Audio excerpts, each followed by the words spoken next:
You're listening to WCAT Radio, your home for authentic Catholic programming.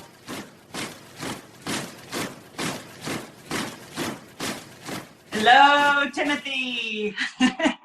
Hello, how are you doing? I'm great. How are you? I'm pretty good. I had a early morning start doing some sculptures, and then I thought I would do some more tonight, but then I'd be robbing Peter to pay Paul because I want to get up hopefully around 4 in the morning and finish the sculpture of Mary before the sun rises. Oh, So wow. I'm so very close to being done. A really cool sculpture. I wish I could be in my studio right now, but my technology is not allowing me to be mobile, so I have to stay here in my office area. Oh, now wait, why do you want to finish it before sunrise? Oh, I have been working on this piece, detailing it, looking at it, staring at it, and it's with my sculpture, it's I'm very much concerned that I have to get them done within a set period of time, and I've literally worked on this piece for months, and so to finish it tomorrow will just free me up to do some more sculptures. To go to the next.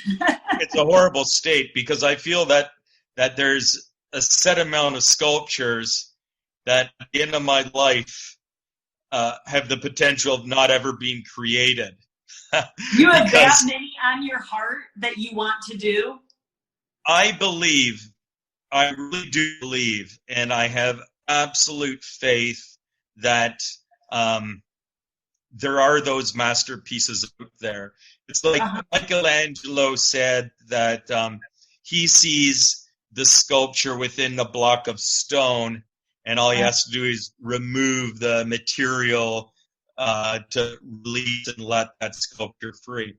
I have a more Platonic idea. I have the idea that in heaven there are all these absolutely amazing, beautiful sculptures, and it's my job to just pull them down. Oh, wow. I do believe that they exist, and it's just putting that muscle into it and putting that focus on it that will pull those pieces down for the world to see. And if I'm not giving it my all, they're just going to remain hanging up there, and no one will be able to see it, right? So, oh, wow. That's a cool way to think about it. Yeah, it's also with me. It's I've been doing sculpture for 30 years, and the dread and the fear I have is I'm taking longer and longer to do each sculpture. Is it because you're pickier? I think so. I think that's what happens as you get older as a sculptor or an artist. You got more information. You got a bigger library to draw upon, right? Right. When I was 20 and I started sculpting, I basically had 3 or 4 books to pull out. Now I have so much that's kind of, in a sense, weighing me down. I have that huge responsibility, and I have that huge amount of hope, and that hope is crushing sometimes. So I gotta really start being militant on my schedule and working to get sculptures finished so new sculptures can become free, so to speak. Right. I have quite a bit right now that I want to do, and also that are midway completed, right? So it's a lot of work, yeah. So how did you start sculpturing? I'm really interested. So you were in your 20s? The interesting thing is I started doing art when I was 16, and I fell in love with it. And at that time, I was just kind of excited about, it was sculpture. Sculpture to me, although I spent my childhood drawing, loved drawing, one of the things I do remember is wanting something.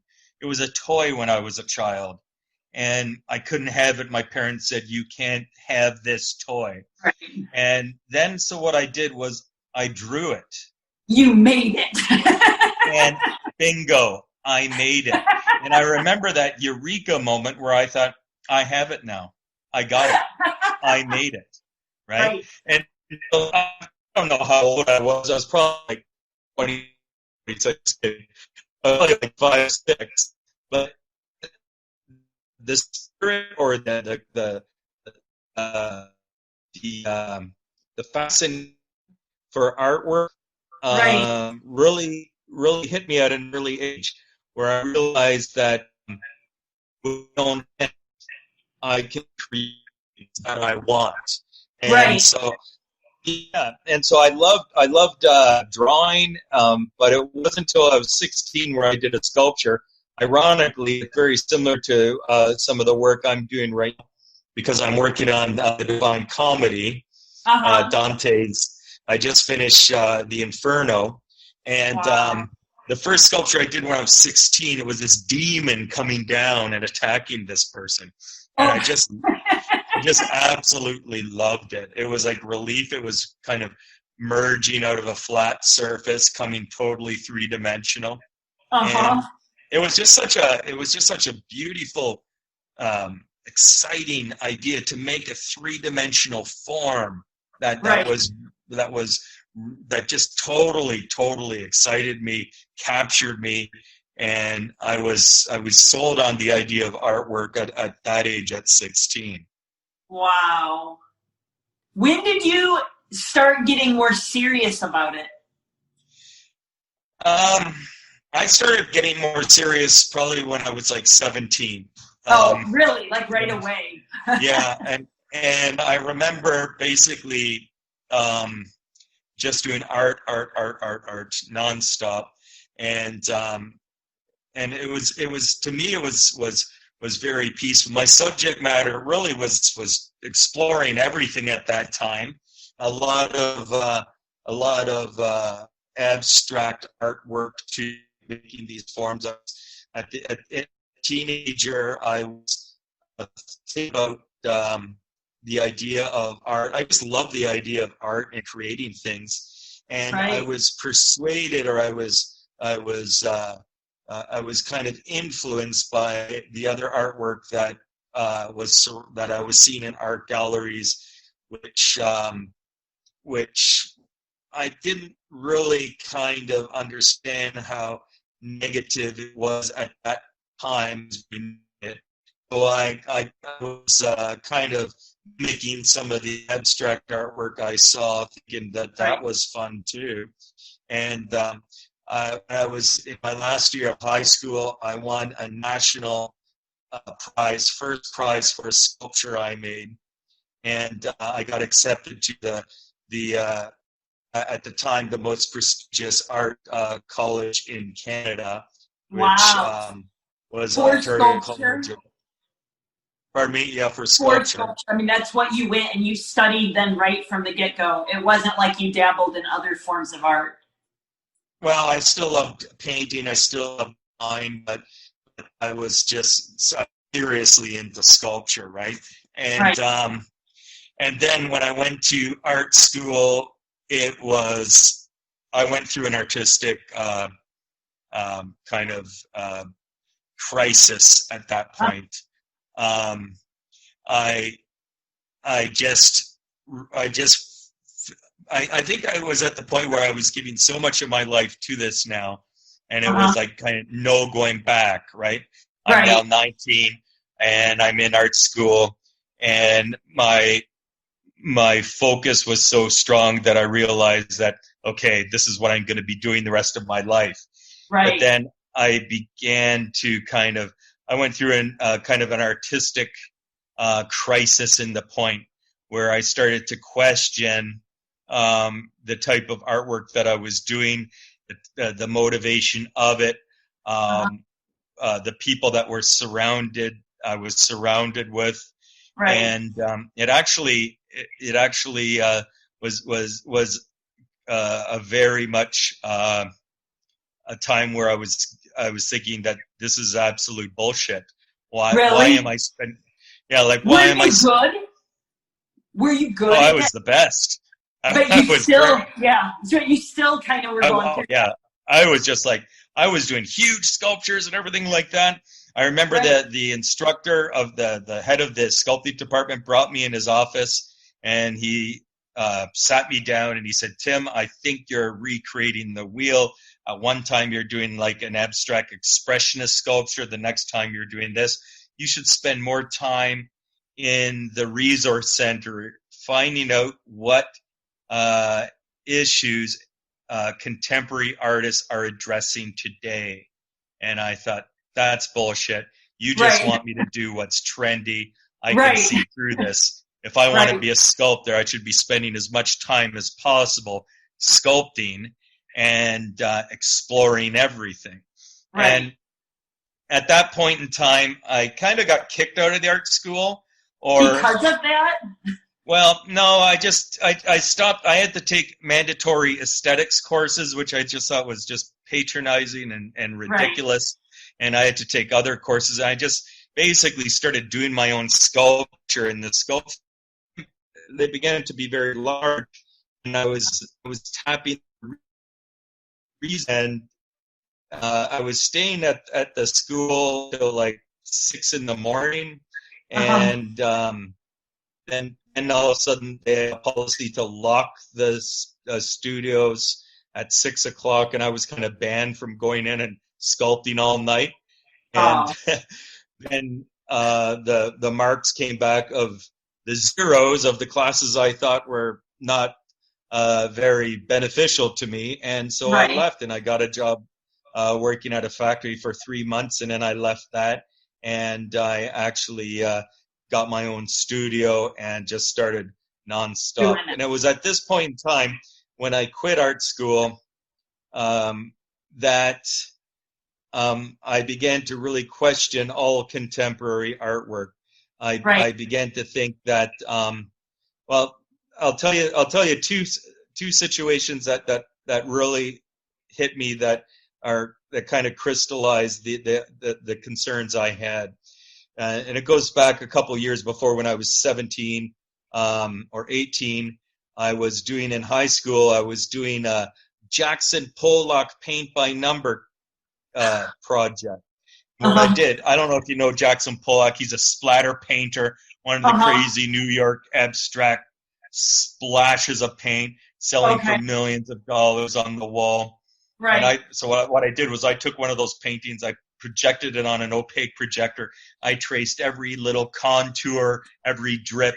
I color coded it. I stapled a paint kit at the bottom of it, and that was my piece. It was massive. It was like an 8-foot canvas with the paint by number on it. And I was so proud. I thought, I got it now.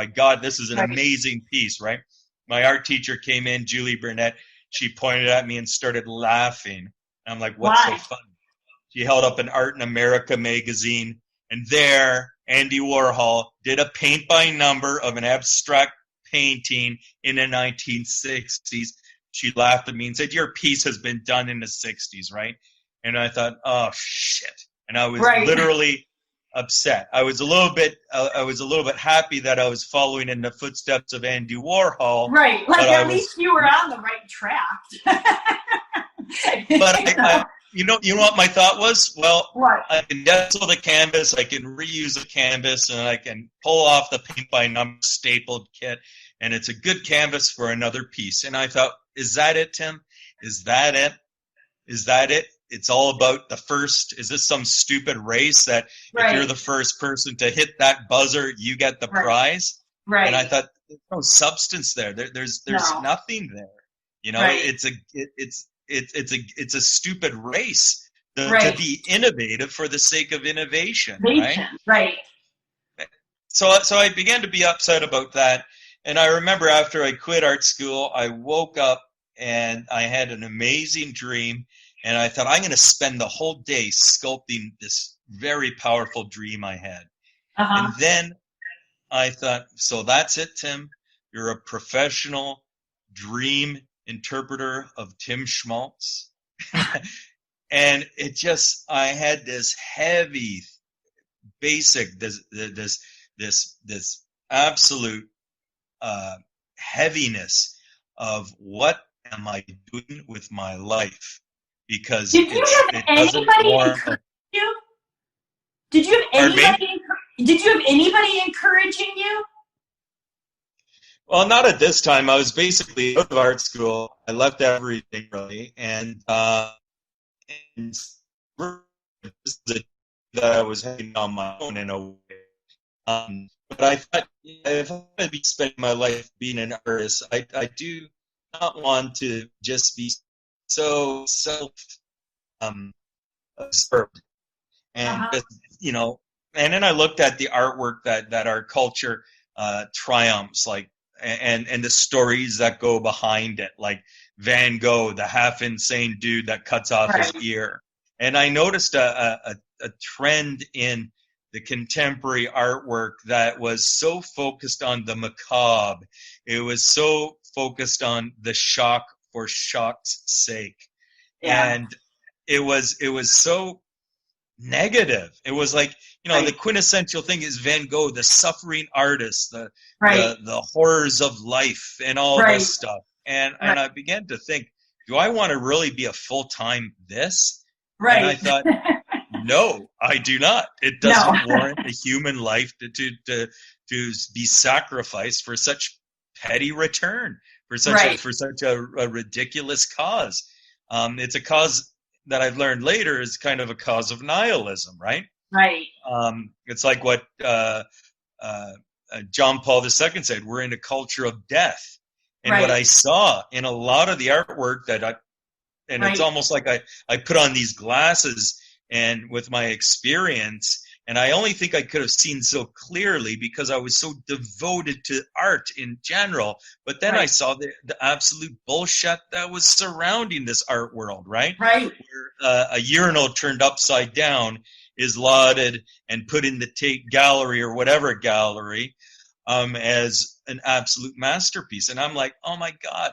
And then so at that pinnacle point where I'm at artistic, then I think about the Renaissance and I think about the great artwork that really pulled me and really, hands down, I absolutely love.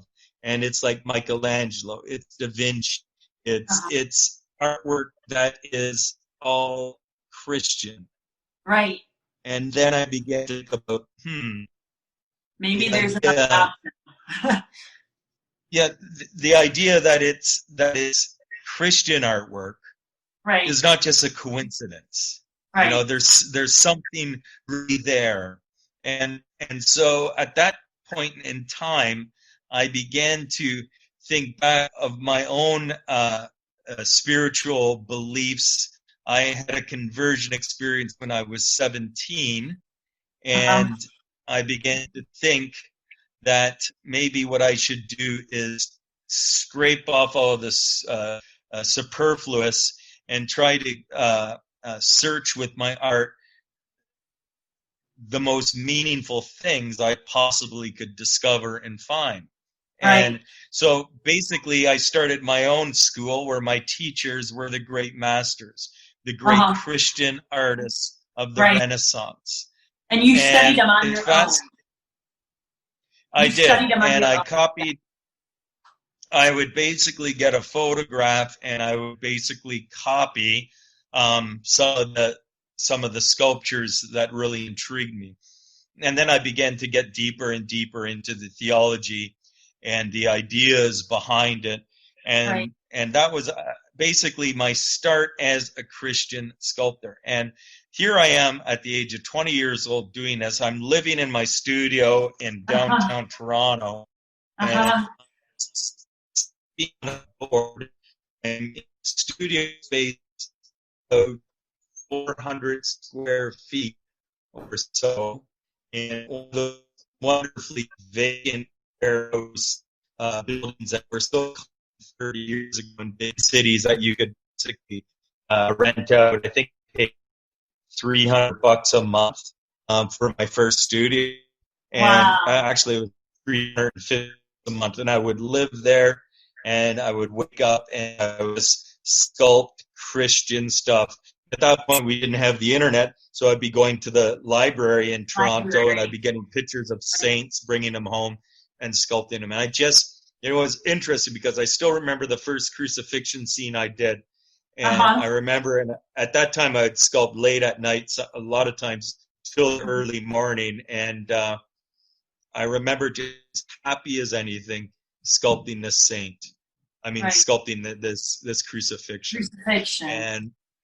And it was just amazing. And I thought, if I feel this good about doing this stuff, it must rub off on the clay, and that must just become a part of the sculpture. I was convinced now that I basically had a wonderful purpose, and a very important purpose. And my conversion, I don't want to get into my conversion experience because that will take more than an hour or so. You can talk as long as you want. It's really interesting. But the interesting thing is, can you hear me? Yeah, I can. It cuts in and out, but when it cuts out, it's only for like a second or two, so I don't say anything. It'll just keep going. Okay, so yeah, the interesting thing is I think I was reconciling another part of me that after having this conversion experience, I felt, in the best way I could describe, and the way I described to my old spiritual director, Father Peter Laracy, I said I felt like I was basically being very impolite. I felt like that someone was invited me over for supper, and again invited me over to supper, and I never returned the invitation. I never asked that person to come over and for me to make a beautiful evening at my place. And when I started doing the artwork, I felt that I was, in a sense, becoming more true to the reality that I understood, and it was not just one-sided then. And that was an amazing feeling, and I think that's why I felt so drawn towards Christianity to create Christian work too, because I felt that what the deepest thing inside of me, the thing that was so close to my being, now wasn't just put in a little box.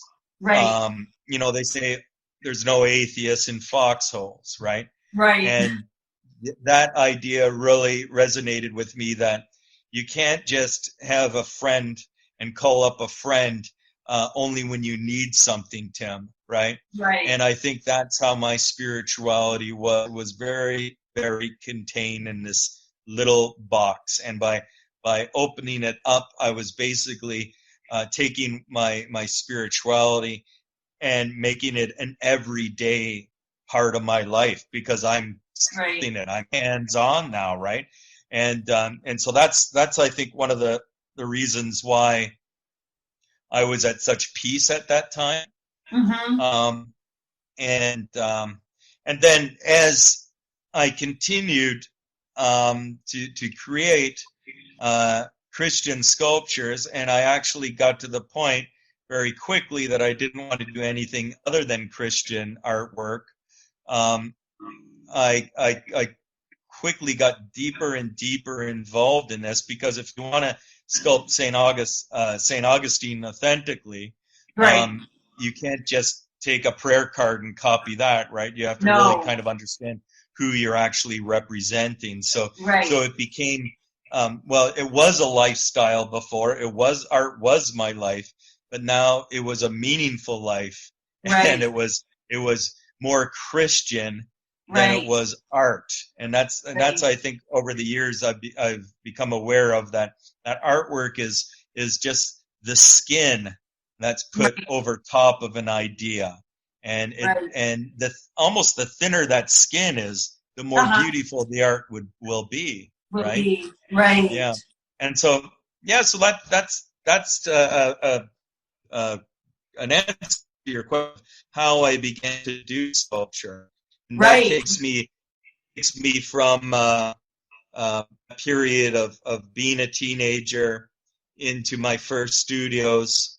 And my first studio for 4 years, I slept in the corner, very dusty. I slept in my work clothes, right, and no heat. It was very, very, very minimal, very, very much like a monk, which I enjoyed. And right. I would have my business suit wrapped up in a plastic bag, one of those suit bags. So every once in a while I would go out and have a meeting, and go out in public, and I would almost like Superman, transform into business clothes, right. And then I would be in my dirty clothes the whole time. One funny thing about this period of my time was it was illegal to live in the studios. It was?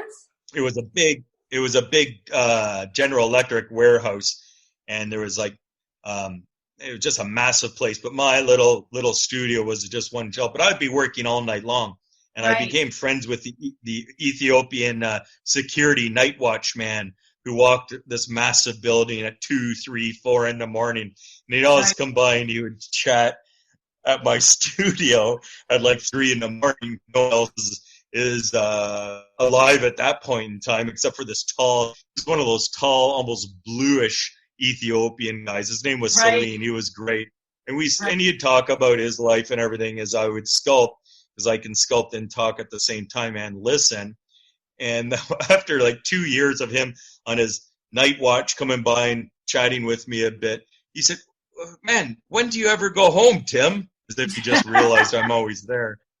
And I felt he was a friend enough at this point in time that I could really tell him the truth. And I said, and this is a refugee, right? This is a serious refugee that had a mean life, right?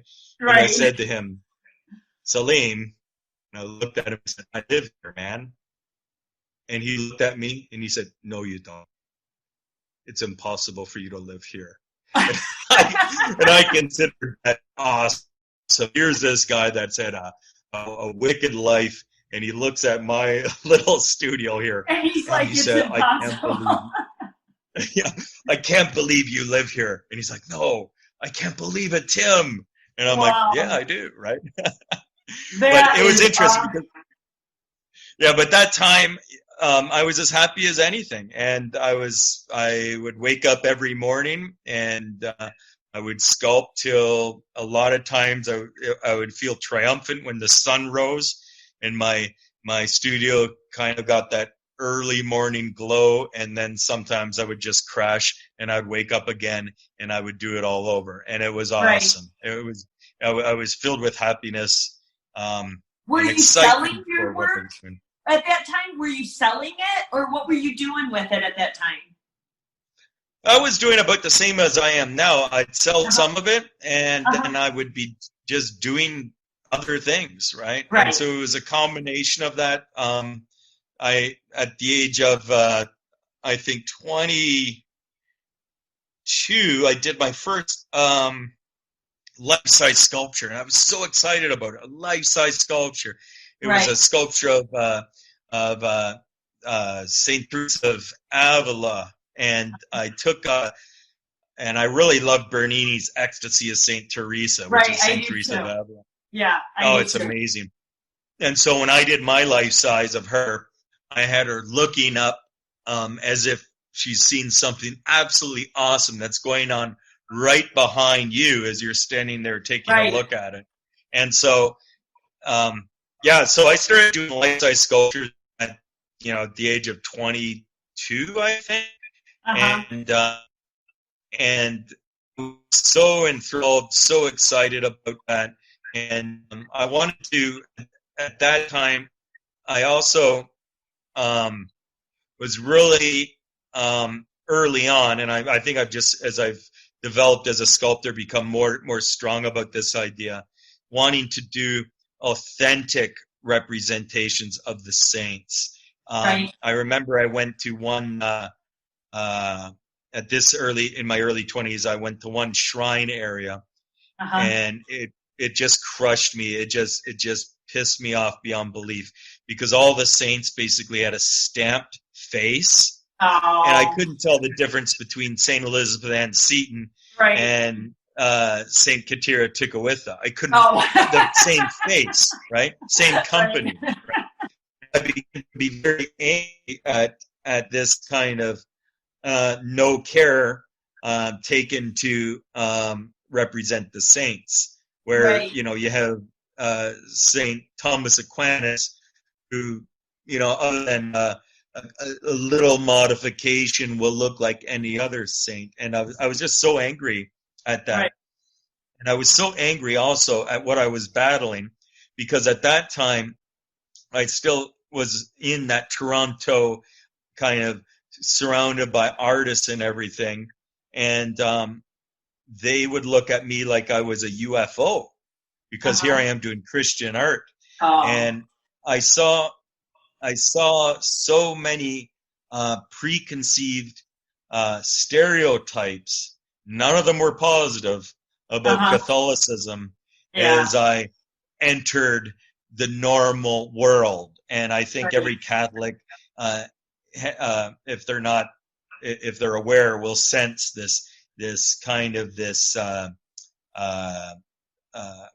that you're being ridiculous if you believe in this stuff, and it's extended all. But then what so I was very aware and sensitive that being a Christian sculptor, that I'm kind of creating the face of this faith, and that I better do a damn good job, or these stereotypes.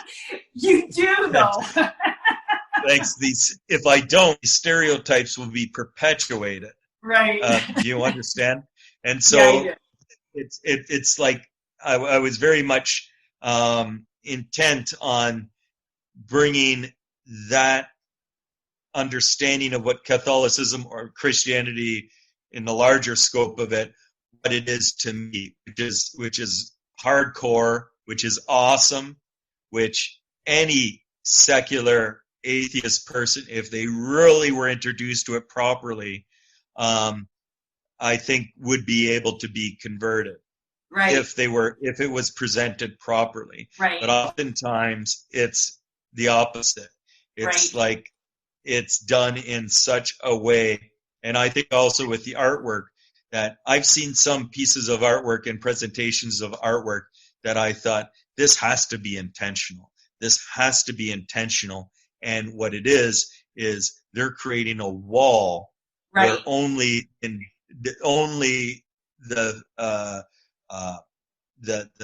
already Catholics can enter through that wall, because it is so opaque with barriers for a normal person to look at it, to actually get in. And I think that a preacher has to. One of the purposes is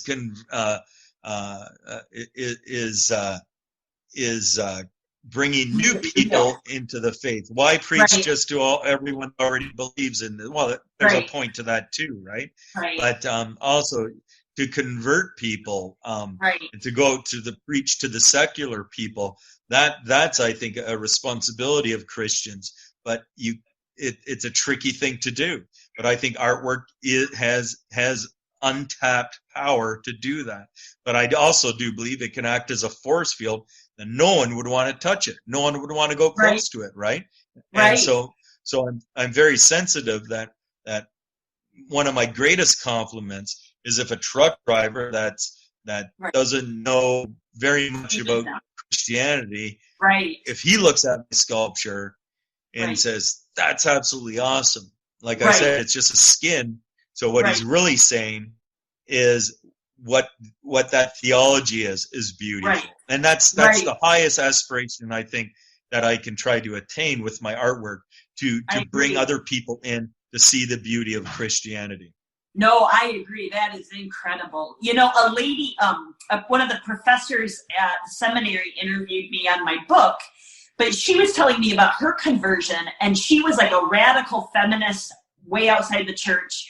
And she went to Rome, and agreed with her husband she wouldn't go on any Christian part of the trip.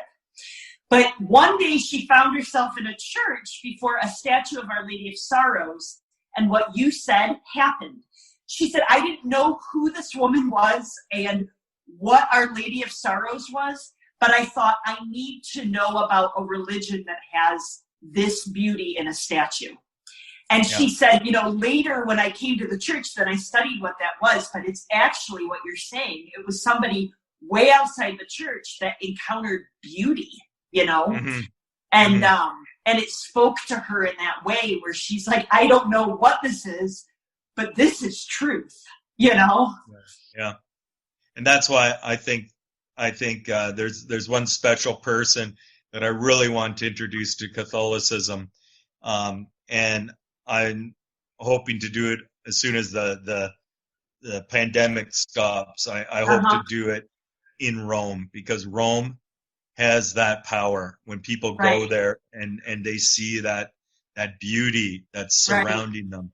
It's a perfect segue into deeper theology, and I do believe even a little piece of artwork has that power, right? Right.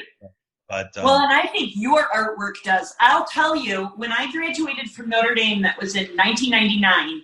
There's a little church up in Grand Beach, Michigan, that had a statue behind the church that out of every statue, maybe Teresa of Avila in Rome equaled it. Made such an impression on my spiritual life. And I found out when I found out who you were that it was yours. And it was that Joseph holding Mary, holding Jesus when he was a baby. And when I was going through your page, and I was like, he did that. And it struck me so deeply. And that was back in 1999. I had to tell you that it's an incredible piece. And one of my sisters has a copy of it in her house. Oh, awesome. Yeah. It is where did that come from? How did you get? Oh, that piece was such a delight in sculpting. I was 23 when I sculpted it. Were you really? That's incredible. I have a picture of me sculpting it, and I look 23 too, believe it or not. But it was just, and now to do that sculpture at that specific time, it's called A Quiet Moment. It's a sculpture of the Holy Family. Right. What it really taught me is that if you're doing a sculpture, every line counts, right? Every movement in that shape has a purpose. It can have a purpose, and that one is really awesome because the Jesus is in the center. Right. Mary is sheltering, holding the baby Jesus. Right. Joseph holding Mary. But it's not just that; it's the way that is expressed that makes it really cool, because every striation, it's almost like a circle. I almost consider it almost like a bullseye, where it's just in the center. Yeah, and it's the nuclear family, and it looks like a nuclear thing, a nuclei or whatever. Right. And I remember I did that piece, and I was so excited about it. And being 23, I was so excited about it. It kind of shifted. It's beautiful. Oh, thanks. And it's like what it showed me is that idea that beauty can work for a message, and I really do believe that sculpture is very beautiful, and it's easy to win. So even today, when I do a sculpture, I'm still using the same ideas of drapery, not having drapery just like a wet rag thrown on something, but to draw your eye to a certain attention, to control the way you visually experience that, right? So that one there, the most important thing, obviously, baby Jesus, everything's being sucked right into the center of that infant, and then the Mary surrounding, and then the Joseph, the man protecting, surrounding, being the framework for it. So it was a really exciting project for me to do. And the pinnacle of that time was I actually presented the bronze cast of that to Pope John Paul II. Did you? Oh yeah, it was just some of the bishops in Canada loved the piece, and they petitioned for it, and so I got one of the most amazing letters that Pope John Paul II will bless my sculpture called The Quiet Moment in Rome, and so I was so excited. Right. And as I walked up, just like my sculpture has rings of circles to pull you in, right. I swear that Pope John Paul II had these rings of spiritual power. The closer you got to him, it was right. almost it was an undescribable impact that it had on me. This was a year before he passed away. He blessed the piece. He saw the piece and blessed it. And that was about it. But that was very exciting. But years later, in fact, only 2 years ago, I was in Rome talking to actually Cardinal Harvey, who was working directly with Pope John Paul II. And this is I don't know, like now basically 30 years, almost 30 years ago, right? And I'm having an espresso with Cardinal Harvey. I have two of my sculptures installed at St. Paul's outside the walls. And so the last installation, we were sitting after we did the blessing of the piece, and we were having an espresso. And I said, this isn't the first time, we've met here. I've known you a long, no, actually I said, when the first time we met was? I'm sure he wouldn't remember. He says, "Oh yeah, I remember. It was like 30 years ago when you gave the Holy Family sculpture to Pope John Paul II." He really loved that sculpture, and he put it in and he said some place in the Vatican. He put it over here, and my jaw dropped. 30 years later, I always wondered, because Pope John Paul II couldn't talk at that time, and I always wondered, what did he think about it? What did he actually think? Yeah, but to know 30 years later that he loved the piece, and then he placed it in a spot that he could see it a lot, it blew me away. And it was it was amazing hearing that only a couple years ago. But that sculpture has kind of divides how I see Christian artwork. I see that as beauty and comfort. When you look at it, you're at peace. I think you can meditate with a piece like that. Right. But I also believe, like with my own spirituality, there's the comfort, but there's also the shock and the challenge. And I think that all Catholics, they have those two areas of their faith, where it's their comfort when something horrible happens, they're on their knees and praying. It's the comfort, when they're married, when they're hopeful, etc. Right. But then also you have what Christianity presents to you is this radical impossibility that you have to strive to, right? Right. And it's like to see Jesus within the marginalized, to see to love your enemy, for instance. The advice to throw away all of your money, give it to the poor, and go follow Jesus. These are the challenges. This is to love your enemy. This is the shock. This is the hardcore Christianity that asks us to be the best we possibly could be, and to see God in the least of our brothers, and that we need constant reminding of. And that's I oftentimes think, you read the Bible once, why do we have to every single Sunday hear it again? Like, can we just say we get it?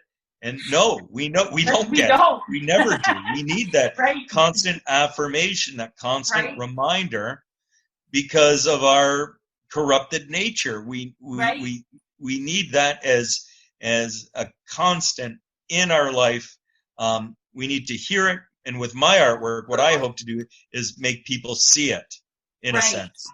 Right. No, that is just awesome. You know, the other piece that really struck me is your Padre Pio. Maybe because I have such a love for him, but that is an incredible piece. I love Padre Pio. He is my favorite saint. I pray to him daily, and it was through that sculpture that was one of the most amazing experiences I had as a sculptor. Okay, I don't want to go off on this, but I have to now. You mentioned Padre Pio. And I think Sebastian's microphone went on, but we'll ignore it. So I'm working on this project of Padre Pio. Right. And I'm thinking about doing the preliminary research on him. I want to find out everything I possibly can. Right. So what I'm doing is I'm looking at the information I can find on the internet, and a lot of the stuff I see on there is very skeptical about his stigmata, right? Mm-hmm. And I was actually getting kind of angry at this because the skepticism that was everywhere was getting in my way of my research on how to create the best Padre Pio ever, right? And so I threw up my hands and said, they just don't get it. He was just an imitator of Christ. Right. As soon as I said that, I don't know if I said it out loud, probably not, said it in my heart. Right. As soon as those words formed, the whole idea just unfolded with me, where Padre Pio is reaching to the confessional window. Right. And then when you go to the other side, you do not see Padre Pio, you do not see his hand, you see Jesus, and you see his wound exposed. On the one side, you have the hand of Padre Pio wrapped up, and on the other side, you have the Christ. It's a sculpture that one of the things I said to myself, I know you're a painter, but not like your sculpture. You're like eons above mine. I'm sorry for saying this, but sculpture has something that painting can't, right? Painting has a lot that sculpture doesn't too. Well, but no, sculpture, it's three-dimensional. It's bingo. And you know what? No, I get it. I've always wanted to sculpt. I've never touched clay. But I get it because I've always thought it would be cool to be able to do that. If it is three-dimensional, the best thing is using that. And this is a sculpture. Like I thought, as I came up with the idea, I thought, there's no way I could do a drawing of this, man. I can hardly take a photo of it because it's something you have to walk into. It's something in you have to kind of become a part of it. You have to move into it, right? Right. And so that's why I think that sculpture is really has that advantage, because it takes up space, and there you can merge with it in a real powerful way. When I was working on that Padre Pio sculpture, I was working in my studio in China, which I haven't been in since the pandemic. Right before Christmas, I was sculpting there. But that's my studio where it's complete silence. I see no one. I cannot speak to anyone. Is it in the country there? Yeah, more or less. It's near Xiamen. It's kind of like if China has Miami, Florida. It's in the tropics, and it's a beautiful area. It's always hot, so I'm in Canada, so I like going there in the winter time, right? But it's total solitude, and it's in the middle of nowhere, but it's perfect for me. And I was doing a sculpture there of Padre Pio, and my thoughts, and I was away from people for a long time, and my mind just became more negative and more negative and more negative. And I began to be, as I'm working on Padre Pio, I'm beginning to chew on every horrible thing I ever did in my life. And I just kept on thinking about this. And I'm working all by myself in the other side of the world, completely away from everyone. Right. And then I thought, isn't this fascinating? I'm thinking of every shitty thing I've ever done in my life as if I'm enjoying it.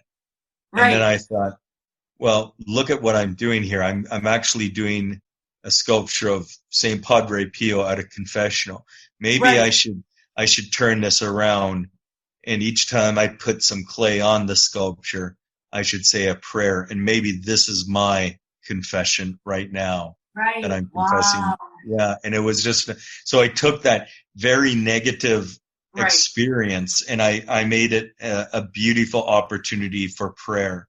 And another thing about sculpture that can, like at this specific time, is you're adding clay, and it's almost like rosary beads. You can actually add a piece, so it can become very meditative as you're building it up. And so the whole experience about creating that St. Padre Pio was one that it was almost like, to me, it became a big rosary that I was creating of prayers to St. Padre Pio, which was just an amazing experience. And kind of in reparation for your sin, because that's what was on your mind, you know? It was an amazing experience, and I tell you that just kind of shows to me that you have to be awake, because you never know when a great sculpture comes crashing down from that platonic heavenly plane, because that really, it was just like, as soon as I said that he was just an imitator of Christ, the whole idea just came to me instantly. So it was awesome. I love Padre Pio. So how did you end up in China, having a studio in China? I do a lot of my sculptures are cast in, well, most of them are cast in bronze, right? Right. And so I actually have to go to different places in the world where they can handle the volume of bronzing, right? And so, for instance, and so I'm usually actually right now, I think there's I'm doing 12 bronze pieces right now that are being cast in bronze. And is that the Dante, or is that different? Oh, that's my other projects. No, I'm thinking about I'm doing a homeless Jesus, a hungry and thirsty. I'm doing a soldier embracing Christ. I'm finished up this beautiful St. Thomas Aquinas sculpture, just gorgeous. But in order to, and for instance, my Angels Unawares, the 20-foot sculpture, I just cast another one for America and another one for Canada last year. And to be quite honest, there's no place in the world right now that could do that type of volume in a sensible time frame. And so I used to have a studio in Mexico City because they were pretty good. This is going back 20 years ago. Right. They became too small, and then I moved to Thailand in Bangkok. They had a great ability to do bronze casting, but they kind of got swallowed up by China. I remember I was over in Bangkok. The owner of the founder said to me, I was 35 in there at a restaurant drinking some scotch after me sculpting. I'd take my evenings out and have beautiful meals in Thailand. I don't do that in China, but and we just have some wonderful nights together with talking about artwork. And one of the things he said is, in 10 years, I'm going to close my foundry. And I said, why? And he said, because China is going to perfect bronze. Oh. And he said, and there's no way I can come close to that perfection, what they will do. And sure enough, it's ironic, but right now I'm in China. But it's just fascinating. They got a history of casting Buddhas that is just staggering. Oh. They will do a sculpture the size of a Statue of Liberty, for a province in China, and their work ethic is just stunning. And wow. so I'm right now. I have a big studio there. I have a big studio here in Canada and a small studio that I interviewed you in at the back of my house. Okay. And so with those 3 studios, I keep very busy and doing different projects.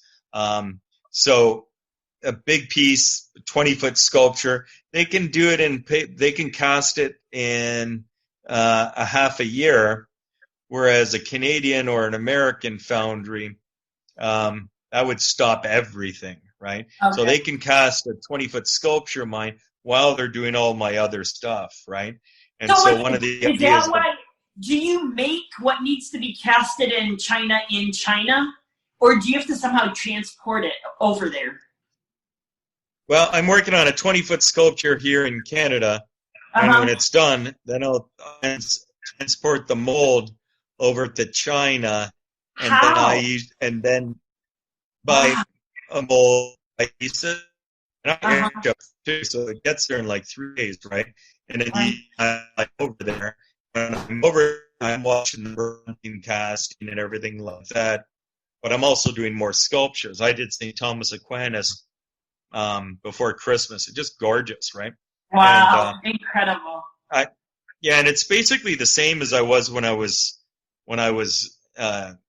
in 22 or 23. I'm sleeping on a board there, and it's very austere. I'm sleeping in the studio, and I have jet lag, obviously, flying from China to America all the time.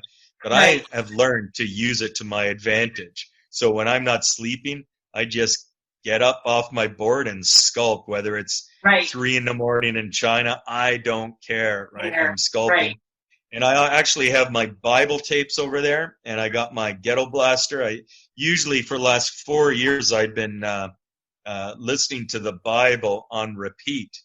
And it's really an amazing experience. Right. It's actually more than 4 years, but since the pandemic, I've been listening to the radio now to figure out what's going on daily, and that's kind of disrupted my normal routine. Right. But one of the thoughts I had was, this is 4 years ago, that if I listen to the Bible nonstop while I'm working, that's more than 8 hours a day listening to the Bible, unabridged, right? And I thought, my God, I'm the first person in the world ever to do this, because the technology, I can get a CD, I can put it on, and I put that on repeat, so that one day I listen to it on repeat. And I just feel absolutely amazed that I am in this position where my eyes are busy, my hands are busy, but my ears aren't. And so if I can plug those ears into something that's absolutely amazing, that is cool. And I thought, like in the 1800s, no one could, you'd have to have a page reading the Bible. You'd have to hire someone to stand there and read to you. that would be just way too expensive. But so so I'm thinking, oh my God, this is like, and I tell every artist, every Christian artist should do this.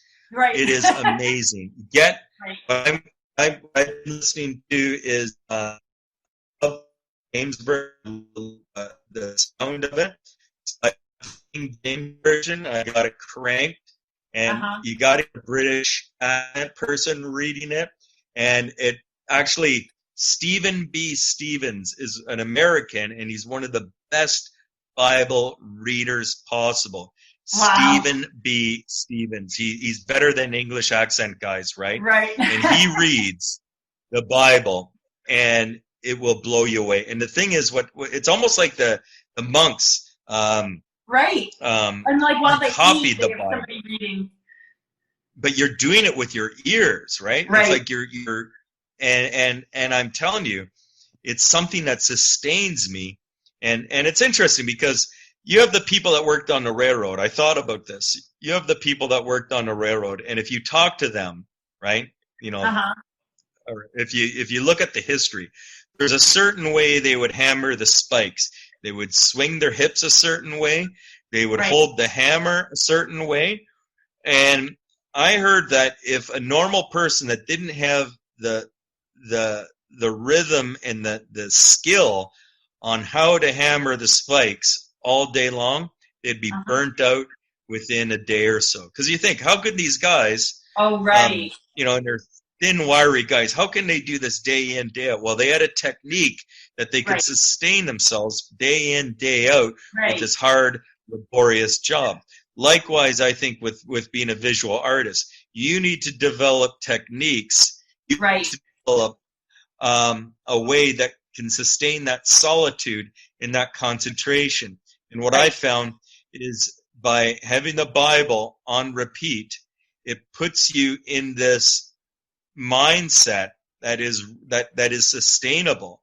And you can, if you think you can only sculpt for 8 hours, but if you set it up properly, like I'm doing, you can do 15 hours and you won't get tired. And it's fascinating because it just brings you energy. And then if I listen to, I love classical music, but if I listen to that, my energy is not as consistent, and I do not have and I do not have that much endurance.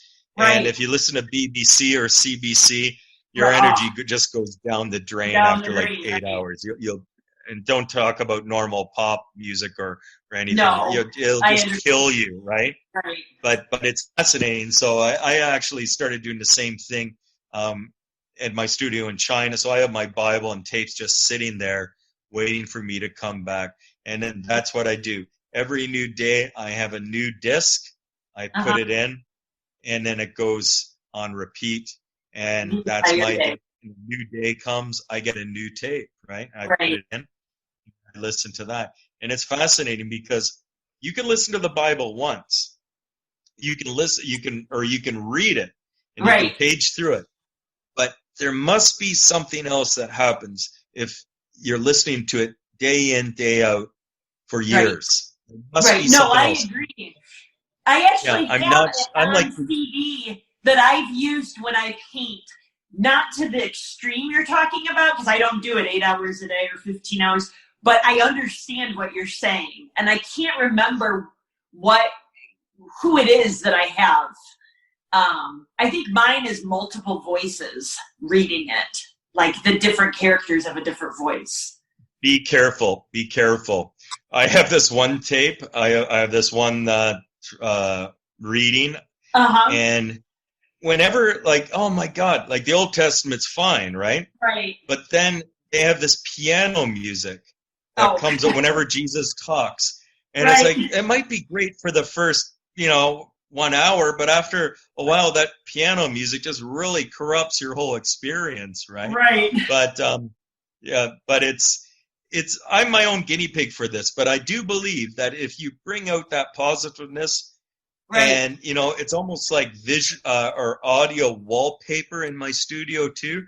So I'm not hanging on that my seed on each word, but I go in and then I leave it. And then I'm, I'm cutting this wire here, and then I got a visual puzzle I'm straightening out, and then I come back in on it, right? And so it's really nice though. And I challenge anyone to find something that could sustain them for years and for full days other than the New Testament. I do find the Old Testament a little bit more grinding my teeth when I'm doing it, right? But the New Testament is just so filled with awesomeness. It just my spirit just lifts up. But if I'm in some areas of the Old Testament, oh my God, it's not helping me. It's not helping my speed. That I totally understand. So where is your statue of Teresa of Avila that you love so much that you did? The Saint Teresa of Avila, that was my first life-size piece. And that is in Ontario in a church. And that piece, then I went to doing larger piece. I think when I did a cast stone piece that was 8 feet tall, and then I started going bigger, and it's really at that time I was really focused on things that I am now. I think I'm more trying to penetrate some of the blind spots in Christian artwork. And there are a lot of them. What I find fascinating is if you look at the richness and of the Bible and how much is there and how little of it has been translated to artwork. It's like you could almost argue that Christian artwork has just begun because there's so much there. And one of the things I like to think is this abstract, what I'd like to call bullshit artwork that's out there, like the urinal or the banana or whatever you want to call it. Well, one of the benefits that it did do, I think, for us artists today is anything goes now. Anything goes. I think that in historical periods of time, they were very much rigid on how and what you would even think about sculpting, right? And so I think that now, as Christian artists, the sky's the limit, and because I guess we can benefit from that nihilism out there because there are no rules, right? And that means that we can explore, I think, a lot more. Like I heard that in the 1800s, it was very rigid how you would, like I'm talking even secular, it was very, very rigid of what would be acceptable in the parlor or the salon, and what would be considered artwork and what would be considered profanity, right? Well, that's all gone out the rule. There's no schools like there used to be that would determine what can be seen and what can't be seen, and what artwork is and what artwork isn't. Now, and anything goes, and I think that to be optimistic or positive, that we can use that and kind of bring it into Christianity, because oftentimes I'm curious as some of the amazing parts of the Gospels, very rarely has it ever been represented, right? I can't tell you how many Marys you have, how many nativities you would have out there, and how many crucifixions you would have out there. But what about the spaces in between, right? There's a lot there. And then you think about the saints too. You would have, like my St. Thomas Aquinas I just did, right? He's quoted, people said about St. Thomas Aquinas when he was becoming canonized, well, doesn't he need miracles to be, let's see the miracles. And then someone said, everything he wrote was a miracle. Right? And so I have a sculpture, St. Thomas Aquinas, with his open book in his one hand, his feathered pen in the other hand, and he's looking up, and the pages of his book are lifting off the book, rising a second in the air, and then forming into a dove. The papers are forming into a dove. Wow. So it's almost like that's what you just you know did? what? You couldn't do that in the 1800s. You would have to have St. Thomas Aquinas, because they just thought in a very much parochial way about artwork. So St. Thomas Aquinas would have to be standing. You'd have to have his book in his one hand. But, there were I think there were so many limitations. And because a lot of the Christian artwork was done in previous centuries, that those limitations are very obvious. Whereas now a contemporary Christian artist, they don't have those limits, and it's free range, and they can become really, really creative. So I like kind of using the ideas of some of the abstract elements. Like I'm actually working right now with mirrored stainless steel, and which I've seen countless. What? What are you doing with it? What's your project with it? In corporate, I wish I could show you, but I'm using it in bronze sculptures. So, for instance, I did this one crucifixion where Jesus is on a cross.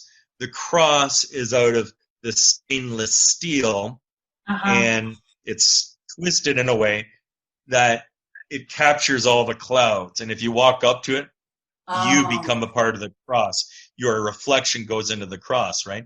I'm right. doing this sculpture of Mary right now, Uh-huh. which the womb of Mary Uh-huh. is this mirrored steel, so it pulls in all the light. And then you have the fetus in bronze. So Mary's in bronze, her And you womb, can which is see circular. it. Wow. I think I have a small version of it here. I'd love to see it. Just What? wait. Let's Okay. see. Do you have it? Well, can you see that? I cannot super.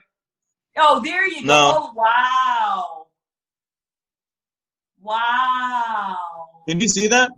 Kind of. Yeah, I can make it out. The light is coming off of it so much that it's hard to see it well. Yeah. Well, actually, too, is I'll get Sebastian to put a picture of it. He put a picture of it on. Okay. That's a piece I want to finish tomorrow, actually, right? Uh-huh.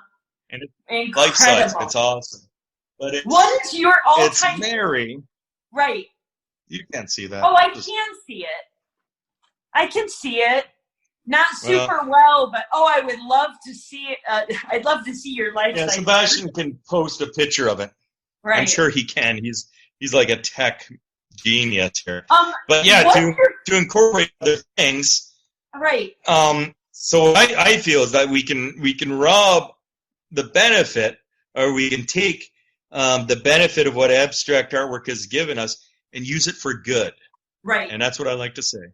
And so we're in a time right now that's really exciting for Christian artwork, I think, because anything goes, and we can become really more creative. We don't have any restraints. And I know we're only supposed to keep this an hour, but yeah. So I let me just why don't you ask for questions then, because I feel that we haven't gotten.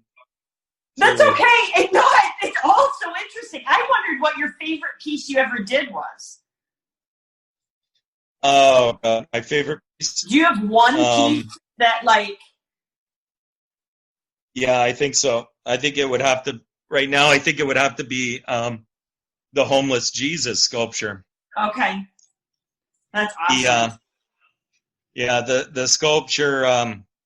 It kind of goes against quite a bit of what I've been saying, because I like to consider myself kind of a militant, hardworking, in your studio type person. But it was actually, in fact, a time where I was actually outside of my studio where the idea came to me. And I was actually seeing a homeless person, and all of a sudden, boom, I got the idea immediately, because that experience I had where I saw a homeless person, I was shaking. I felt that I just witnessed something absolutely spiritual, and I couldn't get that out of my mind.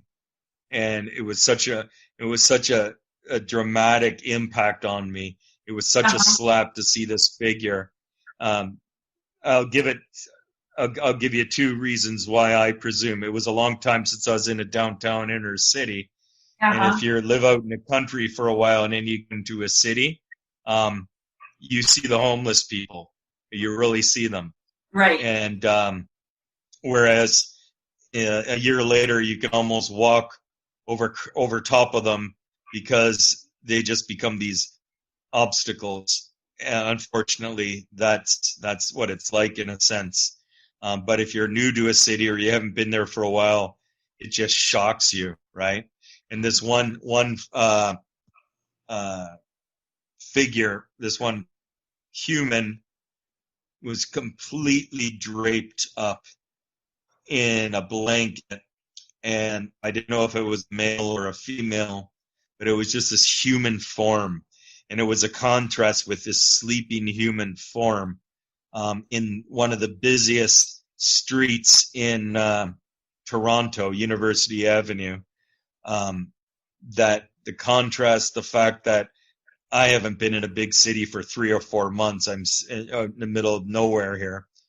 It hit me so much that I just felt that I saw something absolutely sacred there. Wow. And I thought, that's Jesus. And I just kept on as I went to I was actually at a cathedral doing a art thing, but it was a repetition. I just saw Jesus. I went back to my studio and I modified it just subtly by moving the blanket up a bit. So it would be so discreet that it was Jesus, just the feet, right? And what I fell into with that experience was creating almost a line for line Matthew 25. And because in Matthew 25, there is that ambiguity at first. Right. The sculpture has that ambiguity. The powerful thing about that is a life-size figure that from a distance looks like a real homeless person. You get only when you get very close. In fact, some people actually sit on the park bench and then they realize the wounds. So I'm thinking it takes the Matthew 25 text and you can experience it. You walk into it, right? Incredible. So this is Mary Kloska signing off with Timothy. God bless you all and thank you for joining us. Hello, God's beloved. I'm Annabelle Mosley, author, professor of theology, and host of Then Sings My Soul and Destination Sainthood on WCAT Radio. I invite you to listen in and find inspiration along this sacred journey we're traveling together to make our lives a masterpiece and, with God's grace, become saints. Join me, Annabelle Mosley, for Then Sings My Soul and Destination Sainthood on WCAT Radio. God bless you. Remember, you're never alone. God is always with you.